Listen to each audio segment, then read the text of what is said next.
Over 500 years ago, Niccolò Machiavelli noticed a psychological paradox while observing the royal courts of Europe. A paradox so uncomfortable that most people still refuse to acknowledge it today. Yet it explains, with disturbing accuracy, why some men effortlessly command attention, respect, and desire, while others, despite good intentions and endless effort, are overlooked, ignored, or quietly placed in the friend zone. The paradox is simple to understand, but brutal to accept. Women are not attracted to what you do for them. They are attracted to who you are without them. And today, I'm going to reveal 7 psychological principles rooted in Machiavellian thinking. Principles that transform an ordinary man into a magnetic presence. But consider this your warning. The 7th principle is so counterintuitive, so opposite to everything you've been taught, that it will likely make you uncomfortable. And that discomfort is exactly why it works. Stay until the end, because the final principle is the one that changes everything. Before we go any further, there's something important that needs to be addressed. The statistics on this channel reveal an interesting pattern. Thousands of you watch these videos all the way through. You absorb the ideas. You mentally take notes. Some of you even apply these principles in your own lives. And yet, you leave no trace that you were ever here. No like, no comment, no subscription. If this content is genuinely adding value to your life, if these psychological insights are improving the way you interact, move, and are perceived, then take 3 seconds right now to like the video and subscribe. Why does this matter? Because YouTube's algorithm operates on one brutal truth. Engagement amplifies reach.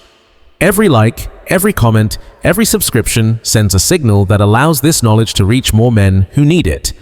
This isn't just a channel, it's a community of men who reject mediocrity and choose to understand the real dynamics of attraction. Make your presence known. Act now. Now, let's begin. Machiavelli wrote in The Prince that men judge more with their eyes than with their hands, because everyone can see, but very few can truly feel. What he meant was this: social life is a performance, a stage, a carefully managed theater. Truth is not revealed by words, but by behavior, especially when people believe no one is watching. When applied to attraction, this insight exposes something fundamental.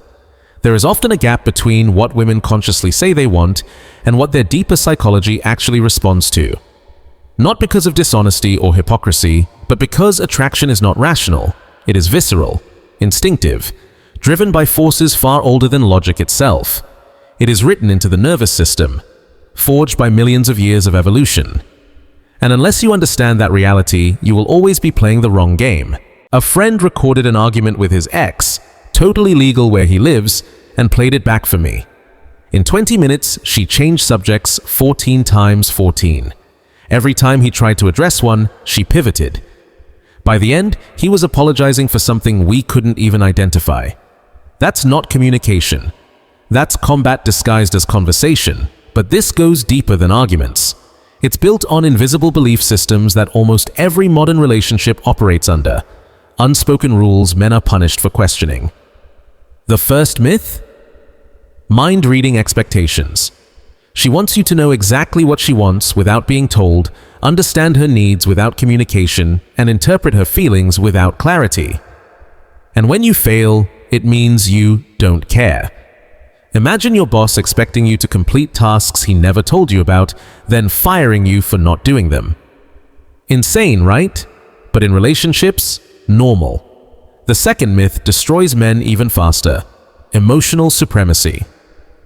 Her feelings aren't just valid, they're treated as factual reality. She feels disrespected?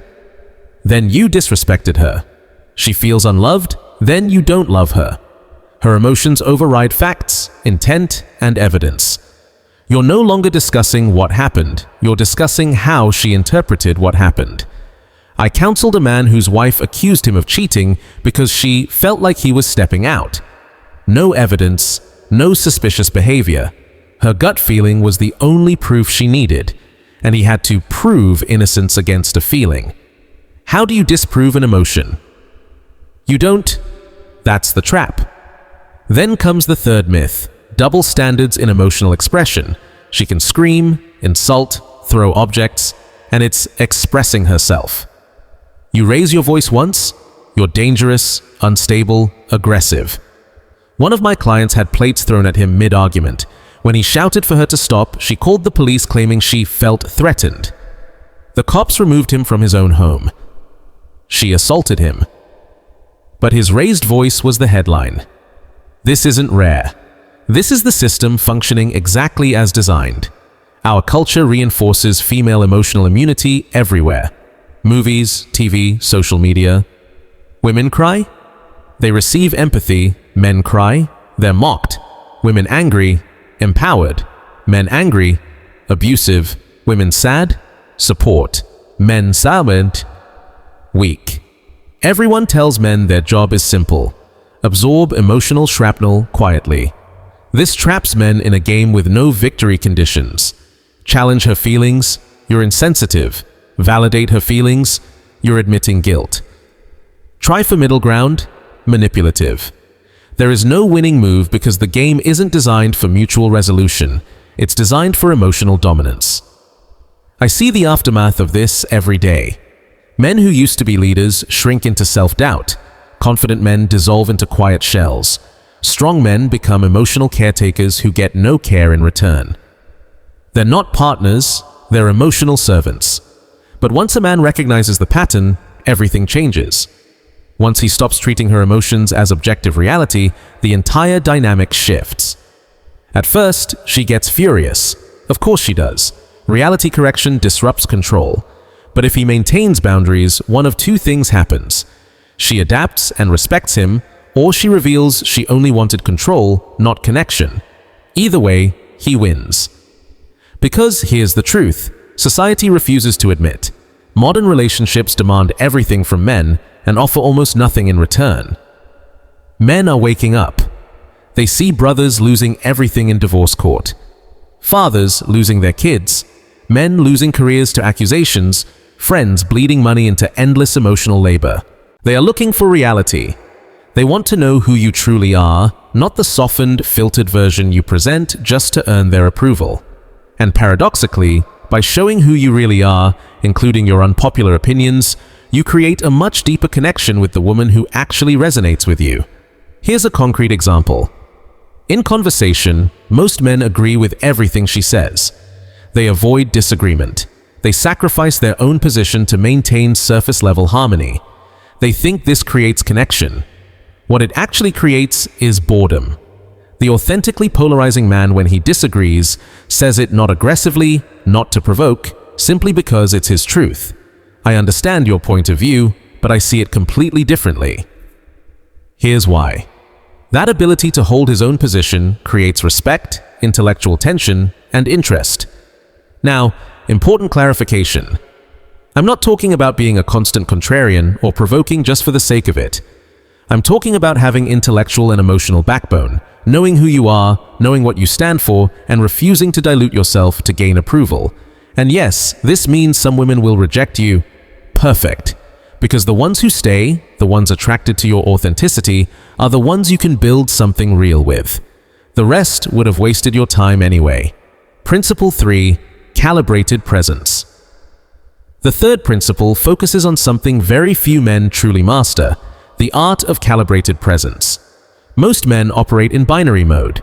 Either they are completely absent, cold, distant, unavailable, or they are suffocating, over-present, constantly available 24/7. Both extremes kill attraction. Total absence communicates disinterest. Constant presence communicates desperation. Calibrated presence is the art of dynamic balance. Niccolò Machiavelli observed that power often lies in controlled unpredictability, not random chaos, but strategic variation that keeps others in a state of attention. Applied to relationships, this means your emotional and time availability should naturally fluctuate based on what's genuinely happening in your life. When you're launching an important project, you naturally have less time and energy for the relationship. Your replies are more spaced out. Your interactions are shorter. This isn't a game, it's your reality. When the project ends, when you accomplish something meaningful, you naturally have more space for connection. You become more present, more available, more engaged, and this natural variation creates something powerful. This prevents the relationship from becoming predictable and routine. It keeps the dynamic alive. It forces the other person to stay attentive, to value moments of presence because they are not guaranteed. But here's the key most people miss. This variation must be authentic. If you pretend to be busy while you're actually sitting at home counting minutes, she will feel it. Women have an extremely sensitive radar for authenticity. They detect manipulation from miles away. Calibrated presence only works when it comes from a genuinely rich and varied life. That's why the first principle is so crucial. If you truly have a mission, projects, passions, your availability will vary naturally. You won't need to play games. Your real life will create the necessary dynamic. So, what does this look like in practice? Sometimes you're fully present in conversation, asking deep questions, listening actively, creating emotional intimacy. Other times, your responses are shorter, more functional, because your attention is focused elsewhere on something that truly matters. This oscillation creates what psychologists call intermittent reinforcement. It's the same mechanism that makes casino games addictive. The reward isn't constant, it's variable. And that variability keeps engagement at levels predictability can never reach. But once again, use this principle with integrity. Don't turn it into cynical manipulation. Simply let your real life create this dynamic naturally. Principle 4. The unshakable standard. We now arrive at the fourth principle, and this is where many men begin to feel uncomfortable because this principle demands something. Modern society almost considers immoral, having high standards and enforcing them without compromise. Most men don't have real standards. They have vague preferences, timid wishes, quiet hopes that disappear the moment a woman gives them minimal attention. They tolerate behavior they hate, excuse obvious red flags, sacrifice their own needs just to maintain a relationship that shouldn't even exist. Why? Fear of loneliness, fear of not finding better, a belief that they don't have the right to demand more. And that fear is toxic. It turns men into weakened versions of themselves, clinging desperately to relationships that drain them. An unshakable standard means knowing exactly what you accept and what you do not. And when someone crosses your boundaries, you act immediately, not with anger, not with drama, but with clarity and firmness. Niccolò Machiavelli wrote that it is better to be feared than loved if you cannot have both. Adapted to this context, it becomes, it is better to be respected than adored because respect creates lasting attraction. Adoration without respect creates contempt. Here's what that means in real life. If she disrespects you through words, actions, or neglect, you don't ignore it just to keep the peace. You address it calmly but firmly. This behavior doesn't work for me.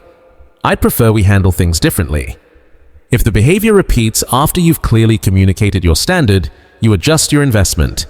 You reduce the time, the energy, and the attention you give. You let your actions communicate what your words have already made clear. And if the behavior continues, even then, you leave. No negotiation, no begging, no endless second chances. You leave because your standard matters more than any individual relationship. This ability to walk away, this willingness to be alone rather than poorly accompanied, communicates something deeply attractive. It says, I value myself enough not to tolerate what doesn't work for me. My time, my energy, and my presence have real value. And paradoxically, this willingness to leave often makes leaving unnecessary. Because when someone realizes you're serious, that your boundaries are non-negotiable, that you're not bluffing, behavior changes, respect appears, the dynamic rebalances. But even if that doesn't happen, even if she chooses not to respect your standards, you still win something far more valuable than a dysfunctional relationship. You gain self-respect, and that self-respect is the foundation of everything else. What should your standards be? That depends on you. But here are a few universal non-negotiables every man should have. Basic respect in communication, emotional and physical loyalty, mutual contribution to the relationship, the ability to handle conflict maturely, alignment on core values. If these are missing, no amount of physical attraction or superficial compatibility can compensate. And the man who understands this, who is willing to remain alone rather than compromise his standards, becomes rare.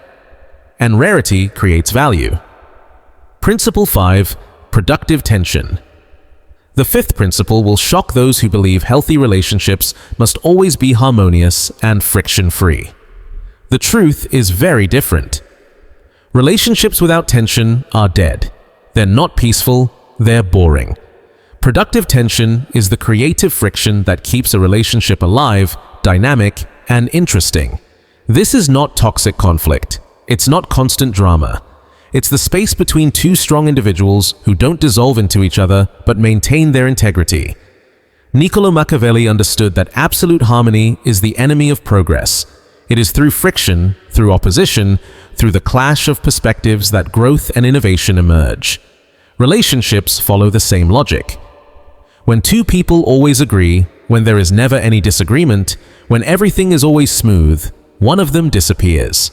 They hide their real thoughts, sacrifice their real needs, wear a mask to maintain artificial peace. Productive tension, on the other hand, emerges when two authentic people meet. They won't always agree, they'll see some things differently. They'll have needs that sometimes clash, and that's normal. That's not a problem.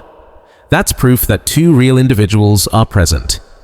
The man who understands this doesn't run from disagreement. He doesn't rush to fix every discomfort immediately.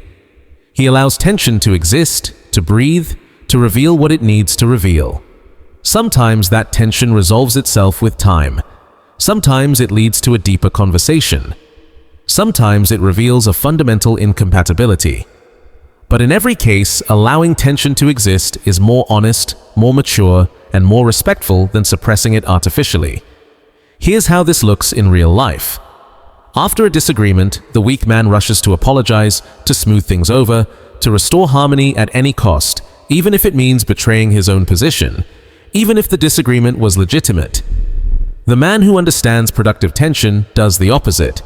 He creates space after the disagreement. He doesn't chase, he doesn't beg. He allows both people time to process, to reflect, to return with more clarity.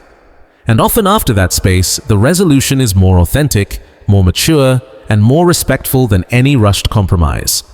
This ability to tolerate emotional discomfort, to not panic at the first sign of friction, communicates an emotional strength very few men possess. It says, "I'm not so afraid of conflict that I'll sacrifice my truth to avoid it." And that strength is attractive because it signals that you can handle real challenges in life, not just the easy moments.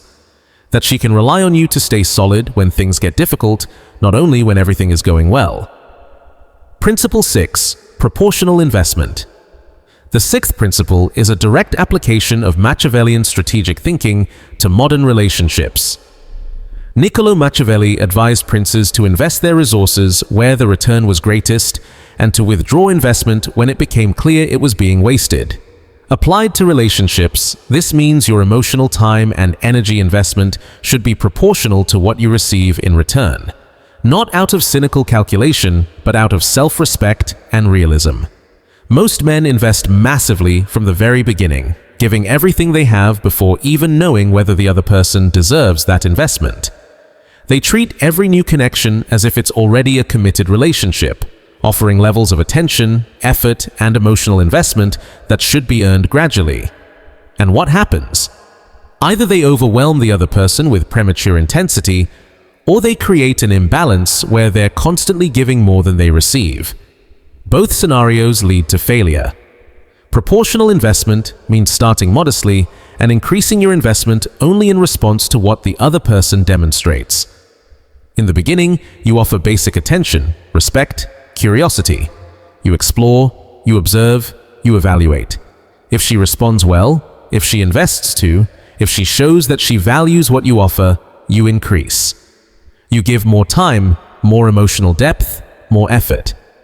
If she doesn't respond proportionally, if she takes without giving, if she treats your investment as guaranteed, you reduce. This approach does two crucial things. First, it protects you. You don't waste your limited emotional resources on people who don't appreciate them. You remain available for those who truly deserve your investment. Second, it creates a healthy dynamic. When your investment is proportional and conditional, the other person realizes something important. Your presence in their life is not guaranteed. They must actively contribute. Demonstrate value. Invest as well. This creates mutual respect and reciprocity. So, what does this look like in practice? In early interactions, you don't share your entire life story. You don't immediately reveal your deepest vulnerabilities. You don't reorganize your schedule around her availability. You stay measured, observing how she responds. If she asks deep questions, truly listens, and invests time to get to know you, then gradually you open up more. If she stays superficial, distracted, or treats your attention as something she's entitled to, you keep things light and limit your investment. This is not manipulation. This is intelligent self-respect. And high-quality women respect this. They recognize that a man who values his own time and energy is a man who knows his worth. Principle 7. Total self-acceptance. We now arrive at the seventh and final principle. The one I mentioned at the beginning, the one so counterintuitive it will probably make you uncomfortable. And that is exactly why it is the most powerful of all. Here is the principle. You must accept yourself fully, completely, without conditions, including the parts of you that society labels as negative. Not to become arrogant, not to become narcissistic, but to reach a level of inner peace so deep that no external validation can shake it. Most men live in a constant state of self-rejection. They've internalized every social message about who they're supposed to be, and they mercilessly judge every part of themselves that doesn't match that impossible ideal. They feel shame about their desires, their weaknesses, their fears, their failures. And that inner shame leaks into every interaction. It creates an energy of begging, a desperate search for external approval to compensate for internal self-rejection. And that energy is repulsive. Niccolò Machiavelli wrote that men are so simple and so driven by immediate needs that anyone who deceives will always find someone willing to be deceived. But he also understood something deeper. The man who truly knows himself, who fully accepts his own nature, cannot be easily manipulated. Total self-acceptance means recognizing that you are a complex human being. You have strengths and weaknesses, light and shadow. You have desires society might judge. You've made mistakes, you're not perfect, and all of that is acceptable. This acceptance does not mean complacency. You can work to improve yourself while still accepting who you are right now. In fact, real improvement is impossible without self-acceptance because it comes from self-respect, not self-hatred. When you reach this level of self-acceptance, something remarkable happens. You stop chasing approval. You stop adjusting your behavior to please others. You stop wearing masks. You simply become yourself fully unapologetically. And that total authenticity, that lack of need for validation is magnetic. Because in a world where everyone wears masks, where everyone performs an acceptable version of themselves, the person who dares to be completely authentic becomes a fascinating rarity. Women respond to this energy viscerally.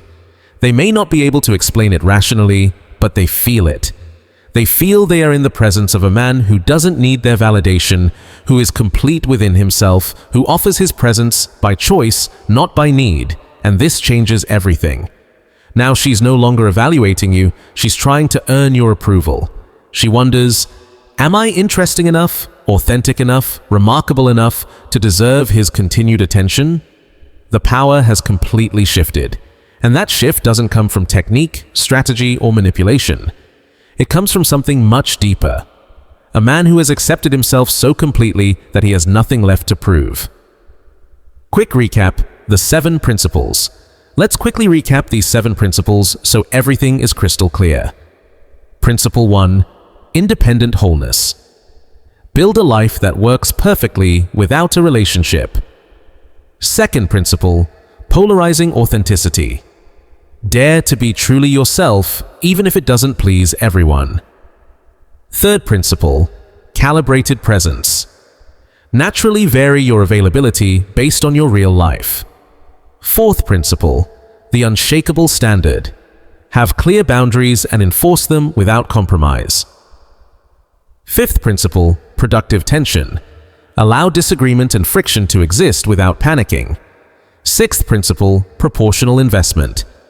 Give progressively in proportion to what you receive. Seventh principle, total self-acceptance. Make peace with who you truly are completely. These principles are not techniques to apply mechanically, they are states of being to cultivate. And when you truly integrate them, when they become your nature instead of your strategy, you no longer chase attraction, you embody it. If this video revealed something you always felt intuitively but couldn't put into words, if these principles resonate with a truth you already recognize, act now, like this video. Subscribe to Dark Psyche and share this content with another man who needs to understand that real attraction doesn't come from superficial seduction techniques, but from a deep transformation of who you are. In the next video, we'll explore something even deeper. The subtle signals that reveal when a woman has lost respect for you and how to reverse that dynamic before it's too late. This is not content you'll find elsewhere. This is raw, unfiltered psychology of power dynamics in relationships, and only men willing to face uncomfortable truths will have access to it. I'll see you in the next video, and remember, the man who masters his own mind masters his destiny. The empire of charisma is not a destination, it's a continuous evolution, and you've just crossed a decisive threshold.